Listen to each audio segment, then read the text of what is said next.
গতকাল দক্ষিণ পূর্ব বঙ্গোপসাগরের উপরে যে ঘূর্ণাবর্ত তৈরি হয়েছিল, আজকে তার পজিশন হচ্ছে দক্ষিণ পূর্ব বঙ্গোপসাগর এবং সংলগ্ন দক্ষিণ আন্দামান সাগর, অর্থাৎ একটু রাইটে দক্ষিণ পূর্ব বঙ্গোপসাগর, তার সাথে দক্ষিণ আন্দামান সাগর।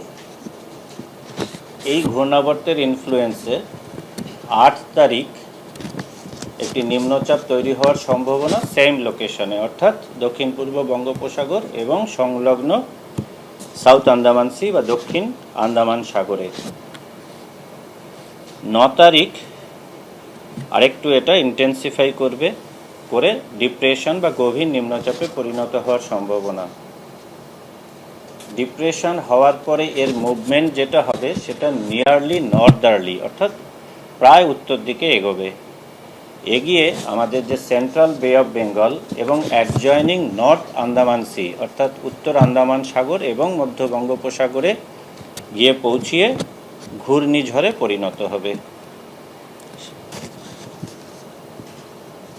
ঘূর্ণিঝড়ে পরিণত হওয়ার পরে কি হবে সেটা আমরা যখন লো ফর্ম হবে, যেটা আশা করছি আমরা আগামীকাল, তখন ডিটেলস ট্র্যাক পাথ ইত্যাদি দেব, কোথায় ল্যান্ডফল হবে, কি হবে। এই মুহূর্তে যেটা মেজর ওয়ার্নিং সেটা হচ্ছে আমাদের কিন্তু আন্দামান নিকোবর আইল্যান্ড সাগরে বাড়ছে মোকা সম্ভাবনা এবং ইতিমধ্যেই আপনারা জানেন দক্ষিণ পূর্ব বঙ্গোপসাগরে ঘূর্ণাবর্ত তৈরি হয়েছে এবং আগামীকাল তা নিম্নচাপে পরিণত হবে, বুধবারের মধ্যে রূপ নেবে ঘূর্ণিঝড়ে।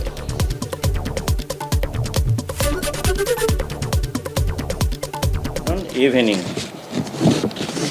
Some advisory we have issued, mainly first one the fishermen not to venture, second is that all sorts of offshore activity, tourism activity, shipping over the Andaman Nicobar Islands should be regulated from 8th to 12th May.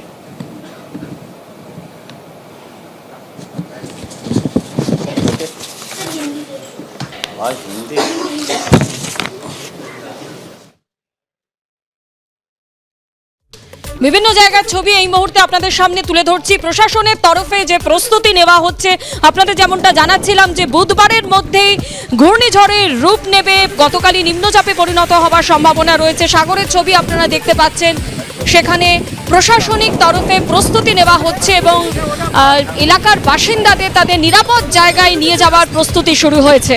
Alipur আবহাওয়া দপ্তরের যে পূর্বাভাস, মোকার পরোক্ষ প্রভাবে বাংলায় তাপমাত্রা বাড়ার সম্ভাবনা রয়েছে। বুধবার পর্যন্ত দক্ষিণবঙ্গে ঝড় ও বৃষ্টির কোনো সম্ভাবনা নেই, যদিও ইতিমধ্যেই বিভিন্ন জায়গায় উপকূলবর্তী বিভিন্ন জায়গায় প্রশাসনের তরফে প্রস্তুতি শুরু হয়ে গেছে।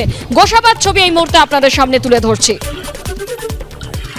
একইভাবে মানুষকে সতর্ক করা হচ্ছে ঘূর্ণিঝড় সম্পর্কে। প্রশাসনের আধিকারিকরা তারা উপস্থিত হয়েছেন এবং উপকূলবর্তী লাগোয়া এলাকার মানুষদের যাতে নিরাপদ স্থানে নিয়ে যাওয়া সম্ভব হয় সে বিষয়ে তারা ইতিমধ্যেই ভাবনা চিন্তা শুরু করেছেন।